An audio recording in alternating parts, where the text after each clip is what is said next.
जय सनातन, जय श्री हरि विष्णु। मित्रों, आज हम गरुड़ पुराण का अध्याय 1 सुनेंगे, जिसमें मृत्यु के बाद यम के मार्ग का विवरण है। बोलो भगवान श्री हरि विष्णु की जय। प्राचीन समय की बात है कि नैमिषारण्य क्षेत्र में शौनक आदि ऋषियों ने अनेक महर्षियों के साथ 7,000 वर्ष पर्यंत चलने वाले यज्ञ को प्रारंभ किया था, जिससे उन्हें स्वर्ग की प्राप्ति हो सके। उस क्षेत्र में सूत जी पधारे, तब ऋषियों ने उनका बहुत आदर सत्कार किया, क्योंकि सूत जी पौराणिक कथा कहने में सिद्धहस्त थे और उन्होंने विभिन्न रूपों से अनुभव प्राप्त किया हुआ था। इसीलिए सारे ऋषियों ने उनसे कहा, आप हमें इस संसार, भगवान, यमलोक तथा दूसरे शुभ अशुभ कर्मों के बारे में बताएं, जिससे मनुष्य के स्वरूप को प्राप्त होता है। इसका ज्ञान हमें देने की कृपया करें। सूत जी ने कहा, इस संसार जगत के निर्माता भगवान विष्णु है। वो जल में रहते हैं, इसीलिए उनका नाम नारायण है। वह लक्ष्मी जी के पति है। भगवान विष्णु ने हर युग में भिन्न भिन्न अवतार धारण करके पृथ्वी पर जन्म लिया है, ताकि वे हर धर्म का नाश कर सके और पृथ्वी की रक्षा कर सके। भगवान विष्णु ने राम का अवतार लिया और लंका के राजा रावण का वध करके अधर्म को खत्म किया। उन्होंने नरसिंह रूप में राजा हिरण्यकश्यप का वध करके भक्त प्रहलाद एवं दूसरे प्रजा की रक्षा की। भगवान विष्णु ने वराह रूप में भी अवतार लिया, ताकि पृथ्वी का उद्धार कर सके, और फिर मत्स्य रूप में अवतार लिया। वेदव्यास जी भगवान विष्णु के ही अंश है। वेदव्यास जी ने यह पुराणों की रचना की है। कहा जाता है कि एक सर्वोत्तम वृक्ष भगवान विष्णु है, उसकी दृढ़ मूल धर्म है, उसकी शाखाएं वेद है। उस वृक्ष के फूल रूप में यज्ञ को माना गया है और फल के रूप में मोक्ष को माना गया है। वह सर्वोत्तम वृक्ष रूपी भगवान विष्णु ही सारे फल और मोक्ष को देते हैं। एक समय पर पार्वती जी ने भगवान शिव से पूछा था, आप खुद ही एक भगवान है, इस संसार के रचयिता है, तो आप किसका ध्यान करते रहते हैं? यह सुनकर भगवान शिव ने कहा, मैं देवों और ऋषियों का ध्यान करता हूँ, उसमें विष्णु ही श्रेष्ठ है। इस संसार में परम ब्रह्म भगवान नारायण विष्णु है और उन्हीं का चिंतन करता हूँ। भगवान विष्णु ही अनेक रूप में अवतार लेने वाले परम ब्रह्म है। भगवान विष्णु ही अनेक रूप में पृथ्वी पर अवतार लेकर अधर्म का नाश करके धर्म की स्थापना करते हैं। इस प्रकार भगवान शिव ने पार्वती जी को भगवान विष्णु की महिमा बताई थी। तब ऋषियों को दूसरी बातें जानने की उत्सुकता हुई। ऋषियों ने सूत जी से कहा, हे प्रभु, आपने भगवान विष्णु के श्रेष्ठता के बारे में हमें जो भी ज्ञान दिया वह अत्यंत भयमुक्त करने वाला ज्ञान है। इसके अतिरिक्त आप हमें यह बताइए कि इस सृष्टि में आने के बाद भोगने वाले दुख और कष्ट को नाश कैसे किया जाता है। कृपा करके इसका उपाय हमें बताइए। आपके पास इस लोक एवं परलोक के दुखों का निवारण करने का ज्ञान है। हम यह जानना चाहते ही हैं कि यमराज के मार्ग तक पहुंचने में मनुष्य को किस प्रकार की मुसीबतों का सामना करना पड़ता है। सूत जी ने कहा, एक समय पर गरुड़ जी ने भी ऐसा प्रश्न भगवान विष्णु से किए थे। उस समय भगवान ने जो भी ज्ञान दिया था वह ज्ञान मैं आप लोगों को दूंगा। यम का मार्ग बहुत कष्ट वाला है, किंतु आप अगर अपने कल्याण के लिए यह जानना चाहते हैं तो मैं आप लोगों को इसके बारे में बताता हूँ। गरुड़ जी ने जब भगवान विष्णु से पूछा था कि आपके नाम की आराधना करना तो अत्यंत सरल है, आपकी भक्ति करने के उपरांत भी मनुष्य नरक में क्यों जाता है? आपकी भक्ति के भिन्न भिन्न मार्ग और गतियां हैं, फिर भी मनुष्य जब आपकी भक्ति से वंचित रह जाता है तो उसे यह दुर्गम मार्ग कैसे मिलता है और इसके कष्ट क्या हो सकते हैं? पाप करने वाले पापियों की किस प्रकार दुर्गति होती है और किस रूप में उनको नरक मिलता है? आप मुझे कृपा करके बताएं। ऐसे पूछने पर भगवान विष्णु ने गरुड़ जी को कहा, हे गरुड़, मैं तुम्हें यम के मार्ग का ज्ञान देता हूँ। इसी मार्ग से पापी लोग यमलोक को प्राप्त करते हैं। इसका वर्णन अत्यंत भयानक है। जो मनुष्य उग्र स्वभाव के होते हैं, धन और मर्यादा का ज्ञान जिसमें नहीं है, जिनको संसार में मोह माया है, वो मनुष्य अपवित्र होते हैं और वही नरकलोक में जाते हैं। दानवीर मनुष्य मोक्ष को प्राप्त करते हैं और पापी लोग कष्ट पूर्वक यम की पीड़ा भोगते हुए नरक में जाते हैं। दुष्ट और पापी लोगों को इस संसार में किस प्रकार के दुख मिलते हैं, उनकी मृत्यु किस प्रकार होती है, उसका ज्ञान मैं तुम्हें देता हूँ। इस संसार में जब मनुष्य जन्म लेता ही है, तब वे अपने पूर्व जन्म के कर्मों के हिसाब से इस जन्म में शुभ अशुभ फल भोगता है। बुरे कर्मों के प्रभाव से व्यक्ति को रोग हो जाता है। परेशानियां और रोग से पीड़ित वह व्यक्ति निराश हो जाता है। व्यक्ति कितना भी बलवान हो, युवावस्था में उसके पत्नी पुत्र होने के बावजूद वह अचानक से भयभीत होने लगता है। काल उसको घेर लेता है। वृद्धा अवस्था में व्यक्ति को मृतक के समान रहना पड़ता है। घर के लोगों के द्वारा अपमानित होता है और अपमानजनक आहार लेता है। आहार लेने की शक्ति कम हो जाती है और इसकी वजह से चलने फिरने की शक्ति भी कम हो जाती है। कफ के कारण स्वर्ण नलियां चल नहीं पाती, स्वास्थ्य बिगड़ने लगता है, खटिया पे पड़ा रहता है, मृत्यु के निकट आ जाता है। मृत्यु के निकट आने पर देवता जैसे मनुष्य की दृष्टि भी दिव्य हो जाती है। मरते समय पापी के पांचों तत्व अपने स्थान छोड़ देते हैं और उसका एक क्षण भी मुश्किल से बीतता है। मनुष्य को इतनी पीड़ा होती है जितनी बिच्छू के काटने से होती है।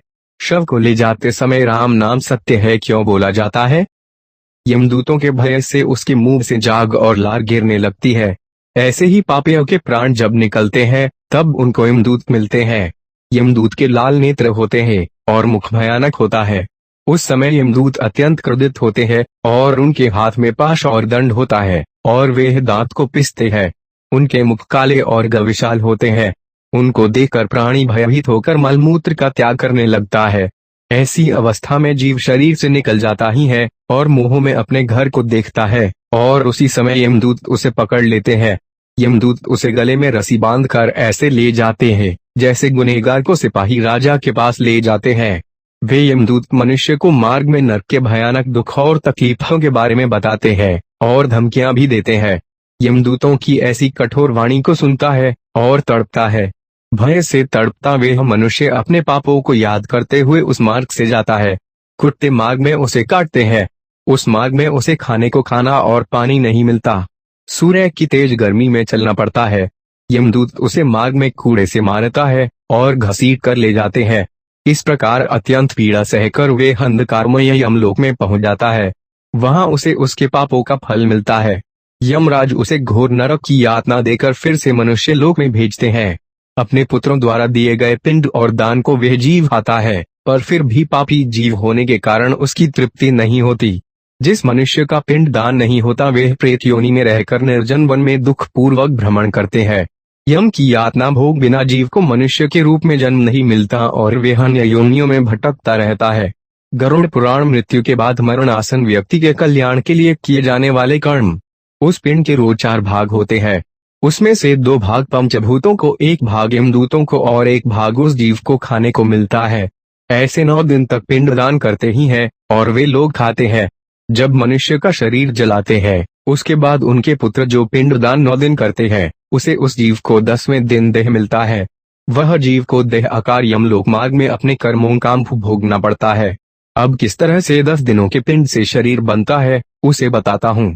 पहले दिन के पिंड से सिर, दूसरे दिन से गर्दन और कंधा, तीसरे दिन हृदय, चौथे दिन पीठ, 5वें दिन नाभि, छठे दिन कमर, गुदा, लिंग, भगा और मांस के पिंड आदि बनते हैं। 7वें दिन हड्डी और 8वें 9वें दिन जांघें और पैर। 10वें दिन के पिंड से इस शरीर में सुख, सुंधा, तृषा की उत्पत्ति होती है। इस तरह पिंड से शरीर उत्पन्न होता है और फिर 11वें और 12वें दिन के श्राद्ध में 2 दिन तक भोजन करता है। 13वें दिन वह जीव यमदूतों से भगा हुआ अकेला संसार में आता है। हे गरुड़, वैतरणी को छोड़कर केवल यमलोक 86,000 योजन विस्तीर्ण है। अब इस जीवन में रोज 24 घंटों में क्रमशः 247 योजन यमदूतों के संग निरंतर चलना पड़ता है। चलने वाले इस मार्ग के अंत में 16 ग्राम पड़ते हैं। उनको पार करके धर्मराज के नगर में वो पापी जीव पहुंच पाता है। उन सब नगर के नाम कुछ इस प्रकार है: सौम्यपुल, सौरीपुर, नगेंद्रवन, गंधर्व, शैलागम, क्रौच, क्रूरपुर, विचित्रवन, दू, खद, नानकारंतपुर, सुतप्त भवन, रौद्रनगर, पयोवर्षण, शीतभ्य, बहुभीति के नाम से जाने जाते हैं। इसके बाद यमपुर है। यमलोक में जाने वाला मनुष्य अत्यंत पीड़ा भोगता है और अपने कर्मों को याद करते हुए पीड़ित होता रहता है। अपने कर्मों के विषय में चिंतन करता हुआ अनेक दुख भोगता है। इस पर भी यदि वो दोबारा जन्म प्राप्त करता है तब उसी प्रकार भगवान को भूलकर कर्म करता है। भगवान विष्णु की महिमा तथा उनके अवतारों का वर्णन। पुराणों का प्रवचन शुरू करने से पहले नरश्रेष्ठ भगवान श्री नारायण, भगवती सरस्वती तथा व्यासदेव को नमन करना चाहिए। भगवान विष्णु जन्म और जरा से रहित कल्याण स्वरूप है।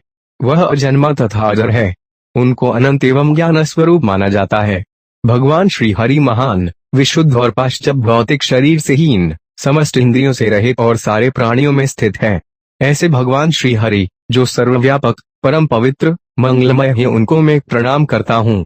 मैं भगवान विष्णु, शिव, ब्रह्मा, गणेश और देवी सरस्वती को मन, वाणी, कर्म से वंदन करता हूँ। प्राचीन समय में सूत जी, जो सर्वशास्त्रों में पारंगत थे, पुराण विद्या कुशल थे और शांतचित्त वाले थे, वे तीर्थ यात्रा करते हुए नैमिषारण्य क्षेत्र में आ पहुँचे और वहां पर एक पवित्र आसन पर स्थित हो गए और भगवान विष्णु की स्तुति करने लगे। नैमिषारण्य वासी शौनक और अन्य ऋषियों ने उसको ऐसे देख उनके दर्शन, पूजा और स्तुति की और उनको बोला, हे सूत जी, आप सर्वज्ञानी है, अतः आप हमें बताएं कि देवताओं में सर्वश्रेष्ठ कौन है, ईश्वर कौन है, किसकी पूजा कर सकते हैं, किस देव का ध्यान करना चाहिए, इस सृष्टि के रचयिता कौन है, धर्म परिवर्तित कैसे होता है, दुष्टों का विनाश कौन करता है, देव का स्वरूप क्या है, जगत की रचना किस प्रकार हुई है, देव संतुष्ट कैसे होते हैं, उनकी प्राप्ति का योग मार्ग क्या है, उनके अवतार कितने हैं और उनकी वंश परंपरा कैसी है, यह सब के विषय में आप हमें कृपा करके ज्ञान दे और भगवान नारायण की उत्तम कथाओं के बारे में बताएं। सूत जी बोले, हे ऋषियों, भगवान नारायण की कथाएं परिपूर्ण ऐसे गरुड़ पुराण के विषय में मैं आपको बताता हूँ। पूर्व काल में श्री गरुड़ जी ने इस पुराण को कश्यप ऋषि को सुनाया था और मुझे इस पुराण का ज्ञान व्यास जी ने दिया था। देवों में सर्वश्रेष्ठ भगवान विष्णु ही है, उनको ही परब्रह्म तथा परमात्मा माना गया है। जगत के रचयिता वही है। वे जन्म मरण से रहित होकर भी इस संसार की रक्षा के लिए भिन्न भिन्न अवतार धारण करते हैं। भगवान विष्णु का पहला अवतार सनत कुमार के रूप में हुआ था। इस अवतार में उन्होंने कठोर एवं अखंड ब्रह्मचर्य का पालन किया था। दूसरे अवतार में उन्होंने संसार की रक्षा के लिए 12 शरीर को धारण किया था। तीसरे अवतार में उन्होंने देवर्षि नारद का रूप धारण किया था और निष्काम कर्म के प्रवर्तन के लिए 7वें तंत्र का विस्तार किया था। चौथे अवतार में उन्होंने नरनारायण रूप में कठोर तपस्या की और देवताओं और असुरों ने उनकी पूजा की। 5वें अवतार में प्रभु ने काल के प्रभाव से लुप्त हो चुके सांख्य शास्त्र की शिक्षा देने के लिए कपिल नाम से अवतार धारण किया। 6ठे अवतार में भगवान ने महर्षि अत्रि और अनसुया के पुत्र दत्तात्रेय के रूप में अवतार लिया और राजा अलर्क तथा प्रहलाद को ब्रह्म ज्ञान दिया। 7वें अवतार में भगवान रुचि प्रजापति तथा आकृति के पुत्र यज्ञादेव के नाम से प्रकट हुए और इंद्र तथा अन्य देवगणों के साथ मिलकर यज्ञ का अनुष्ठान किया। 8वें अवतार में प्रभु ने नाभि तथा मेरु देवी के पुत्र ऋषभदेव के रूप में अवतार लिया और नारियों के आदर्श मार्ग का निदर्शन किया। सभी आश्रमों द्वारा यह गृहस्थाश्रम नमस्कृत है। 9वें अवतार में भगवान श्री हरि ने पृथु का रूप धारण करके महाऔषधियों का दोहन किया और प्रजा की रक्षा की। 10वें अवतार में प्रभु ने मत्स्य अवतार धारण किया। इस अवतार में उन्होंने मनवंतर के बाद आने वाले प्रलय काल में वैवस्वत मनु को रूठी रूपी नौका में बिठाकर सुरक्षा प्रदान की। 11वें अवतार में भगवान ने देवों और दानवों के समुद्र मंथन से प्रभावित होकर कूर्म रूप धारण किया और इस रूप में उन्होंने मंदराचल पर्वत को अपनी पीठ पर धारण किया। 12वें अवतार में उन्होंने धन्वंतरी का रूप लिया और 13वें अवतार ने मोहिनी का रूप लिया। स्त्री रूप में अवतार लेके उन्होंने दैत्यों को मुग्ध करके देवताओं को अमृतपान कराया। 14वें अवतार में उन्होंने नरसिंह का रूप धारण किया, पराक्रमी दैत्यराज हिरण्यकश्यप के हृदय को अपने तेज अग्रों से चीर डाला। 15वें अवतार में उन्होंने वामन रूप लिया। इस रूप में वे राजा बलि के यज्ञ में जाकर देवों को 3 लोक प्रदान करने की इच्छा से उनसे 3 पग भूमि मांगी। 16वें अवतार में ब्राह्मण द्रोही क्षत्रियों के अत्याचारों से क्रोधित होकर प्रभु ने परशुराम का रूप लिया और 21 बार पृथ्वी को क्षत्रियों से मुक्त कर दिया। 17वें अवतार में भगवान ने सत्यवती से व्यास का रूप लिया और मनुष्य के अल्पज्ञता को जाना और सबको वेदों का ज्ञान दिया। 18वें अवतार में उन्होंने श्री राम का रूप लिया और अधर्म का नाश किया और अनेक पराक्रम पूर्व कार्य किए। 19 तथा 20वें अवतार में भगवान ने कृष्ण तथा बलराम का रूप लिया और धर्म की रक्षा की। 21वें अवतार में प्रभु कलयुग के अंत में किकट देश में जीन पुत्र बुधवार के नाम से रूप धारण करेंगे और इसके बाद कलयुग की 8वीं संध्या में अधिकांश राजवर्ग के समाप्त होने पर विष्णु ईशा नाम के ब्राह्मण के घर में कल की अवतार धारण करेंगे। हे ऋषियों, भगवान नारायण के असंख्य अवतारों में से यहाँ पर मैंने कुछ ही अवतारों का वर्णन किया है। सारे ऋषि गण उन्हीं को पूजा आराधना करते हैं। उसमें मनु और अन्य उत्तम ऋषि से ही जगत की रचना हुई है। इनकी पूजा व्रत आदि करना चाहिए। पूर्व काल में मैंने इसी गरुड़ पुराण को भगवान वेद व्यास के द्वारा सुना था।